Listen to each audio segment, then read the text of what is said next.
Okay, we're going for Everton at home to Chelsea. It's a 3 PM kick-off on Saturday afternoon in the Premier League. Talk about Everton to begin with. Now, we spoke last week how January was positive for them, certainly in terms of the last couple of weeks of January, so they got a good result against Manchester City at home. They then brought a couple of new players in.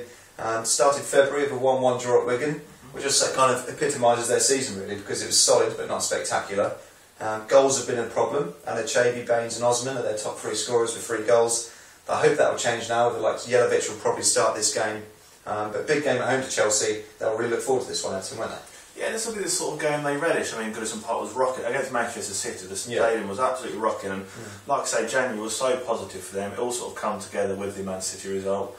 And like I said, the result against Wigan wasn't ideal for them, but there were some positives. I mean, Stephen Pino just returned to his old club. He looked good, wasn't he? He looked very sharp. He looked like he had a little spark to him, along with Cahill and obviously Jelovic coming on substitute, which is now the real bonus for them. So it feels like there's some gaining momentum there a little bit. And you know what? They've seen off Manchester City in the recent weeks, so they'll see it. Vulnerable looking Chelsea side, so it could be points. I was going to say, it's probably frustrating that it's taken until February until they are kicking on a little bit, but they can still got a lot to play for in the rest of this season, haven't they? Yeah, it's so tight in the middle. I mean, they could. I mean, top 7 is probably looking a bit out of the reach, but no, they can get up to 8th, get really up. We're in the FA Cup still, so exactly. So there's a lot to play for Everton this season. Okay, and Chelsea devastated with a 3-3 draw at home to United in the end because they were 3-0 up. They were flying.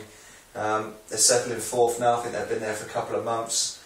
They've got to be careful though, because Newcastle are only a point behind, which is credit to Newcastle. Then obviously Arsenal are 3 points behind. Liverpool are not too far beyond that. So they've got to be careful. They're settled in 4th, and they'll need to go into this sort of game and maybe nick a 3 points, won't they? But the reason you have to think why they've settled into 4th is only because of the relative bad form of Liverpool and Arsenal. I mean, if there's any decent form below them in this league, then they would have been gone in that position, because they haven't won many games at all. I think it's 2 from the last 8 or 9 or something like that. It's been drawing far too many. Been drawing far too many games, and that's the point. I think anyone with a heart, that's why Newcastle are now threatening, because they've had a good run recently.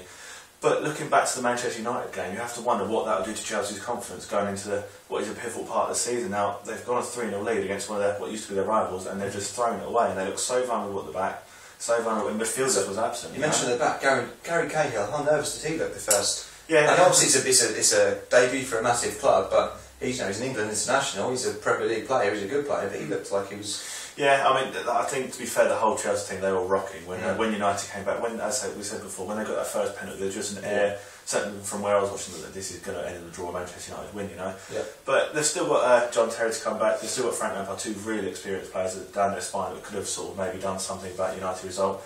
And if they want that Champions League spot, they need to start winning games. That's as simple as that. Okay, just very quickly on a positive note for Chelsea, Juan Mata has been fantastic for them. I just wondered your thoughts on him as a player, and he's kind of the sort of player that will take them on beyond the likes of when Lampard and Terry do move on. He's the future of Chelsea, isn't he? He certainly is the future of Chelsea, and he's shown himself. He's so technically good. The goal he scored, Chelsea's second, was a peach of a volley, but my problem with him is, well, maybe not his fault, but he's sort of deployed out mainly on the left-hand side. He's so good at linking up play and being a playmaker and throwing balls that he should be played more central, so he tends to drift in and out of games a little bit, which Chelsea fans don't really want to see. Should put him in there. Where's Houlihan role?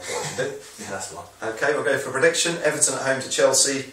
I think this could be a big away win for Chelsea, not in terms of result, but in terms of the magnitude of it. I think they're going to win 1-0. So yeah, Everton 0, Chelsea 1 for me. Oh, I think Everton have got a bit of fight about them now. They'll certainly put up a good fight. It's going to be a tight one, so I'm going to go for a 2-2 draw.